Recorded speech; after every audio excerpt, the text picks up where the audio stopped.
एक और independence day आके निकल गया, 78th था ये वाला। जब तक आप ये देखोगे तब तक अगला दिन आ चुका होगा।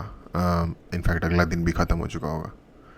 um, मैं बहुत ही एक्साइटेड रहता था एज ए किड इन चीज़ों के लिए, क्योंकि पतंग उड़ाते हैं हम, एटलीस्ट दिल्ली में जहाँ मैं बड़ा हुआ हूँ। आप पतंग उड़ाते हो, म्यूज़िक पार्टी वाला सीन रहता है पूरे दिन।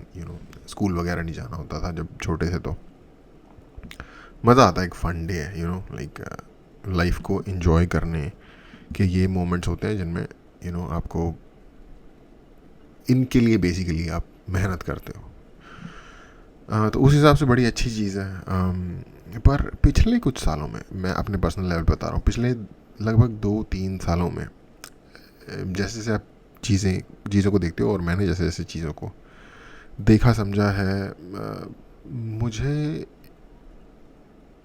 शायद ये कहना चाहेगा, ये एक सिनिकल लग सकता है सुनने में, लेकिन ये कहना होगा कि अब मुझे वो वाली अंदर से फीलिंग नहीं आती। और उसका रीज़न ये है कि इंडिपेंडेंस, देखो, अगर हम कहें कि हमें इंडिपेंडेंस मिल गई ब्रिटिश लोगों से, ठीक है, एक्चुअल में बात उस बात का फ़र्क नहीं पड़ता। एक्चुअल में इस बात का फ़र्क पड़ता है कि आज के टाइम पे कंट्री में किसको फ़ायदा हो रहा है। देखो, गांधी जी का एक जंतर होता था किताब के पहले पेज पे लिखा हुआ। जस्ट आप किताब खोलोगे ना स्कूल में, एनसीईआरटी में जब हम पढ़ते थे, तो गांधी जी का जंतर होता था। और उस जंतर का मेन पॉइंट ये था कि वो जो जंतर था वो बेसिकली एक एक्सियोमेटिक रूल है, फ़िलासफ़ी का कह लो, या sociology, philosophy related to sociology या सोशल फ़िलासफ़ी, उससे रिलेटेड वो एक्सियोमेटिक रूल था कि जो भी हो रहा है, अगर उसका फाइनल एंड रिजल्ट जो लाइन के सबसे पीछे खड़ा गरीब बंदा है उस तक पहुंच रहा है, तब तो उसकी कोई वैल्यू है। लेकिन अगर जो लाइन के सबसे एंड में, लाइन के सबसे एंड का मतलब सोसाइटी के टोटम पोल पे जो सबसे नीचे है व्यक्ति जो है, या जो ग्रुप है लोगों का, और अगर तो जो एक्शंस हो रहे हैं, जो चीज़ें की जा रही हैं, उसका उन पे कोई असर नहीं होता at the end of the day, तो वो चीज़ें बेमानी है बेसिकली, क्योंकि वो समाज को इफेक्ट ही नहीं कर रही। स्पेशली जिस जिस जिस समाज के सेक्शन को सबसे ज़्यादा ज़रूरत है चेंज की। तो ये था गांधी जी का अंदर। और जो मैं कहना चाहता हूँ वो काइंड ऑफ इससे रिलेटेड है, और वो ये है कि इंडिपेंडेंस है या नहीं है, दोनों ही सिचुएशंस में जो चीज़ें हो रही हैं कंट्री में, जो नए लॉज बन रहे हैं या जो भी कुछ कंट्री में हो रहा है, उसका फ़ायदा एक्चुअली किसको मिलता है। तो क्या ऐसा होता था जब अंग्रेज़ थे यहाँ कि सारा फ़ायदा अंग्रेज़ों को होता था और इंडियन लोगों को फ़ायदा नहीं होता था? ऐसा नहीं था। बहुत बड़ी संख्या एक भारतीय लोगों की भी थी जो अंग्रेज़ों के शासन से, जिन्होंने बहुत ज़बरदस्त प्रॉफिट कमाया है, और उनकी आज भी उनकी पीढ़ियाँ उन कमाए हुए प्रॉफिट्स को बोथ इंडिया, पाकिस्तान और इनफैक्ट कुछ हद तक बांग्लादेश में भी इन्जॉय कर रही हैं। उनका जो पूरा यहाँ सिस्टम था वो बेसिकली चला तो इंडियन लोग ही रहते ना। वो तो कितने होंगे यहाँ पे, पूरा का पूरी इतनी बड़ी कंट्री का, और इनफैक्ट अब तो आज का जो इंडिया का साइज़ है इससे लगभग 1.5 गुना या उससे भी ज़्यादा बड़ा साइज़ होगा। तो इतनी बड़ी कंट्री को चलाने के लिए जितना बड़ा उन्होंने एडमिनिस्ट्रेशन रखा हुआ था, उनको चलाने वाले लोग यहीं के थे, और जो उनके साथ अलाइंड थे, बोथ प्रिंसली स्टेट्स और लोग, उन दोनों की मतलब दिहाड़ी लग रही थी बढ़िया, ये लगा लो आप। तो वो लोग कोई दिक्कत में नहीं थे उस टाइम पे। अम, अब ये है कि अब जो गवर्नमेंट होती है या दूसरे पावरफुल पॉलिटिकल पार्टीज़ होते हैं या उनसे रिलेटेड लोग होते हैं जो इंडस्ट्रियलिस्ट हैं, और अगेन मैं हमेशा इंडस्ट्रियलिस्ट के एक्चुअली फेवर में होता हूँ, इंडस्ट्रियलिस्ट होना चाहिए। हाँ, ये नहीं कि आप वाटर रिसोर्सेज और लाइक लैंड को और एयर क्वालिटी को की ऐसी तैसी करके रख दो इंडस्ट्री लगाने के चक्कर में, बट अदरवाइज इंडस्ट्रियलिस्ट एक बहुत बढ़िया और बहुत ज़रूरी सेक्शन है सोसाइटी के लिए। तो आई एम ऑलवेज प्रो पूंजीवाद एंड पूंजीपति बाय द वे। तो बेसिकली आज के टाइम पे भी एक ग्रुप है जो पावर से क्लोज है, जो पावर में है, जो या इवन ऑपोजिशन में भी है या कहीं ना कहीं पावर में है, वो लोग, और आज उनके मज़े लगे हुए हैं, यू नो। और जो व्यक्ति बिल्कुल ही गरीब स्तर पे था, उसको 78, अभी हम बोल रहे थे 78 ईयर हो गए। 78 ईयर में उसमें उसकी, मैं ऐसा नहीं कहूँगा उसकी हालत में कोई फ़र्क नहीं आया, लेकिन उसकी हाथ में शायद नंगे पैर से उसके हाथ में चप्पल आ गई होगी, पहनने के लिए कपड़े या कुछ पैसे आ गए होंगे, लेकिन उसकी लाइफ में बहुत, जैसे आप कहो कि ड्रास्टिक फ़र्क आ गया, या लाइक उसकी लाइफ में रिवॉल्यूशन आ गया, ऐसा कुछ नहीं हुआ है। और अब आप कहोगे यार हर कोई बंदा मतलब कैसे बेटर हालात में आ सकता है, या फिर हर कोई बंदे के पास पैसा थोड़ी आ जाएगा किसी भी देश में। गरीब लोग तो होते ही हैं, गरीब लोग हर देश में होते हैं, लेकिन जिनको दुनिया के सभ्य देश माना जाता है, जैसे कि वेस्टर्न यूरोप की ऑलमोस्ट सारी कंट्रीज़, सेंट्रल यूरोप की कुछ कंट्रीज़, जापान, कोरिया, सिंगापुर, ये जितनी भी कंट्रीज़ की मैं नाम ले रहा हूँ, इनमें आप कहीं पे भी जाओगे ना, तो जो लोएस्ट स्ट्राटा होगा ना सोसाइटी का, जो लोएस्ट ऑफ द लोएस्ट होगा, जो सबसे कम पैसे कमा रहा है समाज में, वो भी एक decent life, decent food, decent environment afford कर सकता होगा, या एटलीस्ट आज के टाइम पे जो दुनिया पिछले 4-5 साल में कोविड के बाद से जो हुआ है, इन्फ्लेशन का और वट जो हम सुनते रहते हैं, उससे पहले तक वो कर पा रहा था। इनफैक्ट शायद मैंने अपनी कुछ वीडियोस में, जो भाई काफ़ी पुरानी है कोविड से पहले की, उनमें इस पर बात की होगी कि जो सबसे कम पैसे भी यहाँ कमाता है ना इन कंट्रीज़ के अंदर, जैसे कि अगेन वेस्टर्न कंट्रीज़ हो गई, इंग्लिश स्पीकिंग कंट्रीज़ जो एंग्लोस्फीयर की कंट्रीज़ हैं, जापान, कोरिया, अगेन जिनको हम एक डेवलप्ड कंट्रीज़ की कैटेगरी में रखते हैं, वो उन कंपनीज़ में जो बंदा सबसे कम पैसे भी कमाता है, वो भी घर में एसी अफोर्ड कर सकता है अगर उसे ज़रूरत है, और वो उसी लेवल का फूड वो भी खाता है जो बाकी एक एवरेज जनता खा रही है, ठीक है। रहने की कंडीशंस भी सिमिलर ही हैं। इसमें आपको ऐसा दिख जाएगा कि फॉर एग्जांपल एक अमेरिका का एग्जांपल लेके समझते हैं, जब और लोग बहुत बोलते हैं, लोग एक्चुअली बहुत ही स्क्यूड पॉइंट्स लेके लाइक इस चीज़ को साबित करने की कोशिश करते रहते हैं कि कैसे इन कंट्रीज़ में लाइफ बेकार है। जैसे कि फिलाडेल्फिया में लोग वीडियोस दिखाते हैं कि कैसे देखो यहाँ पे ज़ॉम्बी बन के ड्रग्स के नशे में लोग घूम रहे हैं, और भी दूसरी जगहों पे कभी लंदन का कुछ उठा लेंगे, कभी कहीं का कुछ उठा लेंगे। वो जो लोग हैं जो इस हालत में हैं, उन लोगों की एक खास सिचुएशन है कि एक तो वो लोग मेंटल हेल्थ के कुछ इशू को फेस कर रहे हैं, और दूसरा वो लोग एडिक्ट हैं किसी चीज़ के। वैसे लोग इंडिया में भी हैं, वो तो एक सेपरेट केस है। उनको थोड़ा बहुत कह सकते हो आपकी सोसाइटी ने भी फेल किया है, उनके लिए जिस तरीके के मेंटल इंस्टीट्यूशंस होने चाहिए थे उनको वो कल्चर ने भी फेल किया है, क्योंकि अब मेंटल इंस्टीट्यूशन ही बहुत सारी कंट्रीज ऐसी हैं जहाँ पे एग्जिस्ट नहीं करते, ऑलमोस्ट ना के बराबर हैं। जबकि गवर्नमेंट्स को चाहिए कि इन लोगों को डिटेन करें, अरेस्ट नहीं मैं कह रहा, डिटेन करें, और इनको फैसिलिटीज़ में रखें जहाँ पे इनके दिमाग का इलाज हो सके, इनके कंडीशंस को ट्रीट किया जा सके, और इनकी जो एडिक्शंस है उनको ट्रीट किया जा सके। तो ये तो एक सेपरेट ग्रुप ऑफ पीपल है। बाकी एक इंसान जिसका दिमाग ठीक काम करता है और जो कोई भी काम कर सकता है, फिजिकल लेबर तक भी जो कर सकता है, वो व्यक्ति भी उतने पैसे कमाता है इन देशों में जिनको हम डेवलप्ड कंट्रीज कहते हैं। वहाँ पे जो किसी भी और एक आम नॉर्मल व्यक्ति के साथ चीज़ों को मैच कर सकता है। अब आप कहोगे कि भाई ये कंट्रीज तो डेवलप्ड है, आप इनका इंडिया से क्यों मुकाबला कर रहे हो, इंडिया के तो बहुत बुरे हालात थे और वट जो भी है। मैं मानता हूँ इंडिया एक्चुअली बहुत गरीबी, बिल्कुल जिसे कहते हैं ना ब्रोक, कर्जे चढ़े हुए हैं, और बैंक बैलेंस खाली है, लूट के ले गए हैं सारा। वैसी हालत में माल निचोड़ के और गुठली छोड़ दी, वो वाला सीन करके ब्रिटिश चले गए थे यहाँ से 47 में। पर इससे बुरी हालत में 1945 में हमसे सिर्फ 2 साल पहले जापान और जर्मनी को उन्होंने छोड़ा था। कोरिया बिल्कुल एग्जैक्टली इंडिया या उससे भी शायद बुरी सिचुएशन में रहा हो। कोरियन वॉर तो इनफैक्ट लाइक 52 में ख़त्म हुई है, if I am not wrong, 52-53 में ख़त्म हुई है, और पूरी कंट्री बर्बाद। लाइक वॉर के बाद क्या सिचुएशन होती है कंट्री की, वैसी हालत थी, स्पेशली साउथ कोरिया की, क्योंकि जो नॉर्दर्न ट्रूप्स थे वो बिल्कुल एंड तक आ गए थे, और फिर उनको वापस पुश किया है इन्होंने। एंड का मतलब जो सदर्न टिप है साउथ कोरिया का, उधर तक आ गए थे, और फिर उसको वापस उन्होंने जो आज के टाइम पे जो उनका जो सीज फायर लाइन है वहाँ तक को फिर उन्होंने उसे फोर्स किया। तो लिटरल बैक वाटर राइस पैडीज़ वाली कंट्रीज़ थी. आप वीडियोज़ उठा के देख लो, आपको डॉक्यूमेंट्री मिल जाएगी इन कंट्रीज़ के बारे में. और आज प्रॉपर फर्स्ट वर्ल्ड की कंट्री है यार.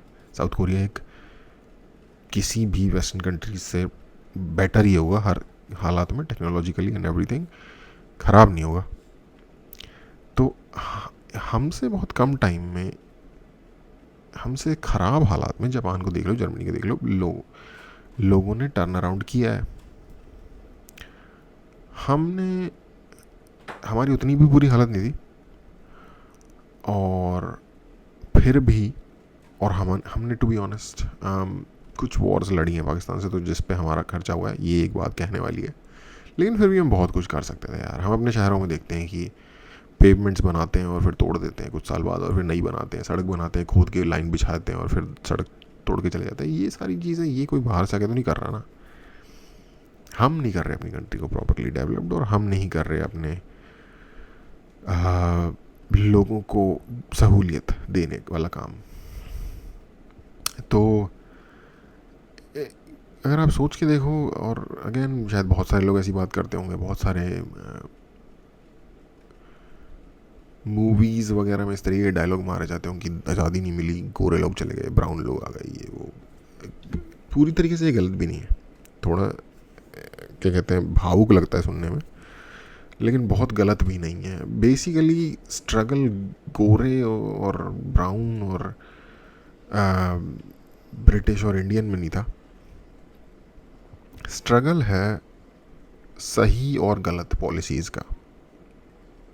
और जो मैं कहता ना कि पिछले कुछ सालों में मैंने चीज़ें देखी हैं, या जो मैंने जिस तरीके से चीज़ें रियलाइज़ की हैं, उस हिसाब से मुझे रियलाइज़ होता है कि कोई फ़र्क नहीं पड़ता कि हेल्म पे बैठा कौन है.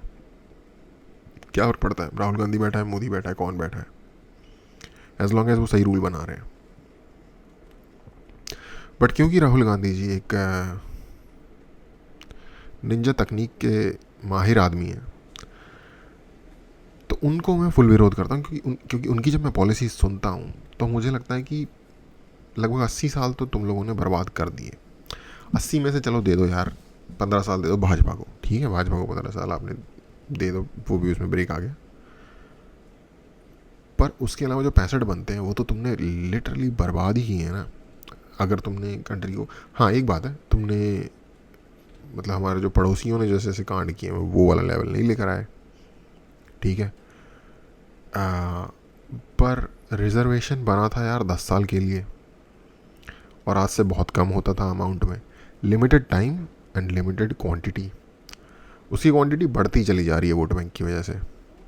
सुधार कोई नहीं हो रहा. जो SC ST कम्युनिटी में जो गरीबी या निर्धनता या जो पढ़ाई की कमी है, वो कोई खास दूर नहीं हुई है 47 से लेके आज तक भी. कुछ उन कम्युनिटीज़ के अंदर जो लोग पहले से स्ट्रांग थे, उन लोगों ने सारी मलाई निकाल के खा ली. और मर्ज़ी है, मुझे फ़र्क नहीं पड़ता मैंने कौन सा सरकारी नौकरी अप्लाई करनी है. ना मुझे अपनी आने वाली नस्ल के लिए इस बात की चिंता है कि वो सरकारी नौकरी ढूंढ लें. मेरा कभी इस तरफ ध्यान ही नहीं गया अपनी ज़िंदगी में. तो अगेन करो जो मर्ज़ी करना है. इस तरीके के कांड गलत है, ये मैं बोलूँगा, चाहे जिसको बुरा लग जाए या जिसको अच्छा लग जाए. लॉजिक से साबित कर दो अगर कर सकते हो मुझे गलत तो ये एक कांड है, आज भी चल रहा है, और इसको तो बीजेपी भी नहीं हटा सकती भाई.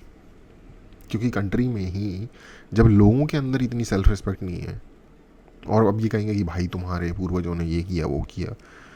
अरे भाई, पूर्वजों ने किया होगा हज़ारों साल पहले उसके बाद बाहर के बहुत सारे लोगों ने आके पेल दिया. ऐसे तो भाई क्या कहते हैं, जो मुस्लिम समाज है, तो वो इनफैक्ट क्लेम भी करते हैं. हालांकि मेरे ख्याल से अगर मैं एक मुस्लिम होता तो मैं कभी भी मुग़लों या उससे पहले जो टर्किक वंशों के शासन रहे हैं, उनको मैं क्लेम नहीं करता कि वो मुस्लिम शासन है, क्योंकि वो था भी नहीं.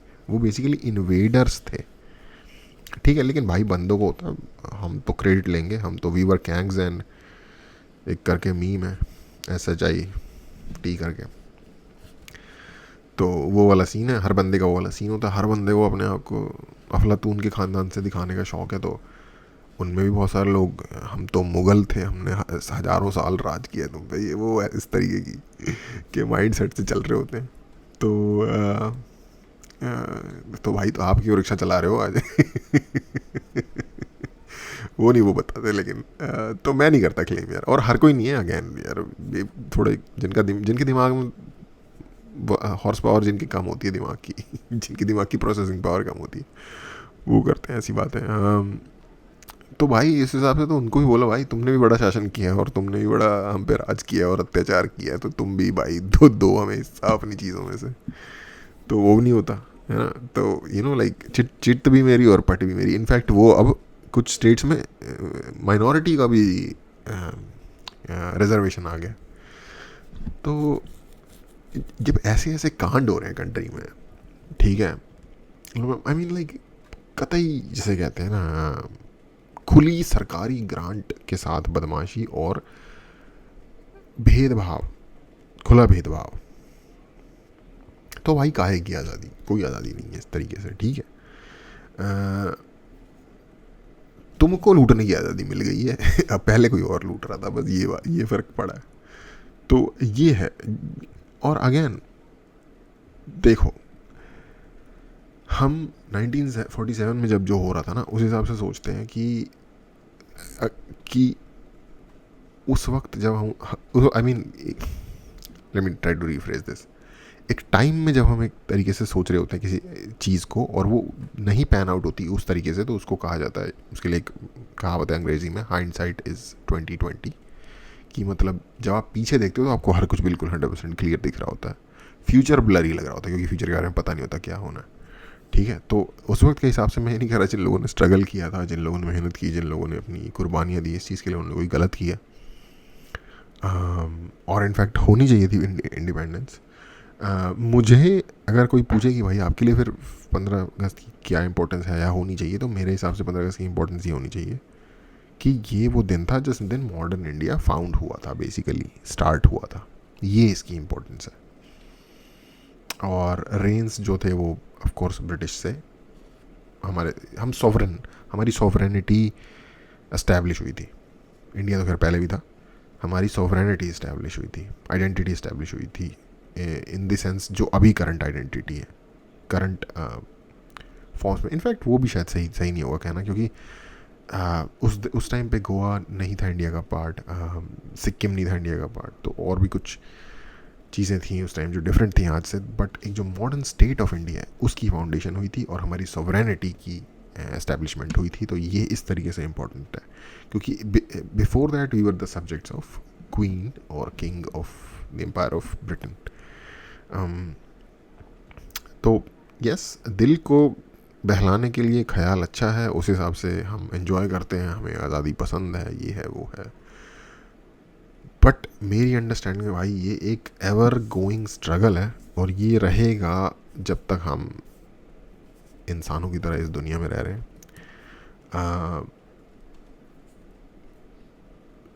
लोग ग्रुप्स बना के पावर गेन करते हैं, वो ग्रुप्स बनाते हैं कुछ सर्टेन आइडियाज़ पे, जहाँ वो कुछ चीज़ों की डिमांड करते हैं उस पर्टिकुलर ग्रुप के लिए, जो ग्रुप उन्होंने बनाया है या जिस ग्रुप को रिप्रेजेंट कर रहे हैं उस ग्रुप के लिए। और वो किसी भी तरीके के राइट्स हो सकते हैं, नया स्टेट बनाने के राइट्स, जैसे कि तेलंगाना में हुआ या भारत के दूसरे राज्यों में हुआ, नए रिजर्वेशंस देने के राइट्स, जैसा हम अक्सर सुनते रहते हैं कि राजस्थान में गुज्जर लोगों ने वो कर दिया, गुजरात में पटेल लोगों ने कर दिया, कहीं ना कहीं कोई ना कोई करता ही रहता है, यूपी, वेस्टर्न, हरियाणा, हर जगह वो उस तरीके के राइट्स हो सकते हैं। कुछ धार्मिक लेवल पे चीज़ें मांगने के लिए राइट्स हो सकते हैं। तो ये सारे जो डिमांड्स होती है ना, ये डिमांड्स होती है रैली करने के लिए, और जो लोग इसे रैली करके ऊपर आ जाते हैं पावर में, वो बेसिकली उनका होता है गेम पावर का। सिंपल बात ये है। अब अगर इसका करंट एग्जांपल देखना है तो बांग्लादेश में देख लो, एक बहुत बड़ा स्टूडेंट प्रोटेस्ट हुआ, ठीक है, उनकी मांगे थी वो हटा दो, रिजर्वेशन भाई हट गया, प्रोटेस्ट नहीं रुका। प्रोटेस्ट क्यों नहीं रुका? क्योंकि भाई अब वो हो गए थे पावरफुल, और पावर कोई ऐसे देना नहीं चाहता। इंडिया में अगर आपको थोड़ा सा इंडिया का एग्जांपल चाहिए तो ये जो टिकैत विकैत, ये जो आंदोलन करने वाले जो थे, इनके जब मांगे मान भी ली गई ना, तब भी ये लोग नहीं हटने के लिए तैयार थे भाई। और उसके बाद फिर अभी भी अक्सर ये लोग बोलते रहते हैं कि हम आके ये करेंगे वो करेंगे, प्रोटेस्ट करेंगे हर चीज़ के ऊपर। तो अब अगेन यहाँ हम इस चीज़ की बात नहीं करें क्या वो सही है क्या वो गलत है। मेरी नज़र में पर्सनली मेरा ओपिनियन है कि वो सब कुछ गलत था। वो एक्चुअली अच्छे रूल थे जो इंडिया की कृषि के लिए एक उसको एडवांस्ड लेवल पे ले जाने के लिए और किसानों के लिए भी वो लॉन्ग टर्म में अच्छे होते। बट अगेन भाई शायद उसका टाइम नहीं था अभी, राइट वट जो भी था। तो वो लोग कहते रहते हैं कि हम करेंगे, अभी हम तो ये करेंगे, हम तो वो करेंगे। क्यों पावर नहीं गिव अप करना चाहते भाई? उनको मज़ा आया एक बार, जैसे राहुल गांधी जी कहते मज़ा आया तो उनको ही पावर का मज़ा आया। तो ये होता है इंसानों के बीच का संघर्ष। ये संघर्ष होता है पावर के लिए, ये संघर्ष होता है पैसे के लिए, ये संघर्ष होता है नाम के लिए। और ये संघर्ष के बेस पे रैली किया जाता है, इस संघर्ष के लिए रैली किया जाता है लोगों को इस तरीके की मांगों के ऊपर कि स्टेट दे दो हमें, हमारी कंट्री अलग बना। खालिस्तान चल रहा है अभी, अलग ही पिक्चर चल रही है कनाडा में। मुझे लग रहा है कनाडा में ही बन जाएगा किसी दिन खालिस्तान। तो एक वो चल रहा है, कोई कह रहा है हमारे को रिलीजियस राइट दे दो कुछ खास चीज़ें करने का, कोई कुछ कर रहा है। तो ये इस तरीके से ये ह्यूमन कम्युनिटीज़ का ह्यूमन लेवल पे जो संघर्ष है ना, ये हमेशा चलता रहेगा। और इन सब के बीच में एक बैलेंस बना के अगर कोई चीज़ चल रही है, जो कि गवर्नमेंट्स जनरली चलती हैं इंडिया में, तो शायद ये भी एक प्रॉब्लम है कि बहुत ज़्यादा डाइवर्सिटी होने। लोग कहते हैं ना डाइवर्सिटी यूनिटी इज़ डाइवर्सिटी, और डाइवर्सिटी वट जो भी प्रॉपर बुल SHIT का 100 गुना कुछ फ़ायदा नहीं होता डाइवर्सिटी का। जितनी ज़्यादा मोनोलिथिक कंट्री होगी उतना बेटर होगा उस कंट्री के एक सर्टेन लेवल का प्रोग्रेस करने में। क्योंकि जो डाइवर्सिटी होती है वो अपने साथ कियोस भी लेके आती है और वो बढ़ाती भी है, और इसका आप अभी बहुत जगह पे उदाहरण देख सकते हो। तो खैर नहीं, ये बात इधर से उधर जा रही है। मैं बेसिकली इतना जो मेरी आज की बात का पॉइंट था वो ये था कि जिस तरीके से हम सोच रहे हैं ना कि भाई अब चलेगा गोरे, अब हम हो गए आज़ाद, अब तो बस मतलब काम सेट है, तो काम कभी सेट नहीं होता। राइट्स के लिए और चीज़ों के लिए और डिफरेंट तरीके के बेटरमेंट के लिए, नए जैसे कहते हैं ना रिफॉर्म्स के लिए, वो हमेशा ही एक संघर्ष चलता रहेगा। और लास्ट में मैं ये कहना चाहूँगा कि प्राइम मिनिस्टर मोदी ने अपनी जो स्पीच है उसमें कहा था कि हम रिफॉर्म करते रहेंगे। वो एक्चुअली बड़ी इंपॉर्टेंट बात है, और होपफुली ये सारे रिफॉर्म एक सही दिशा में हो।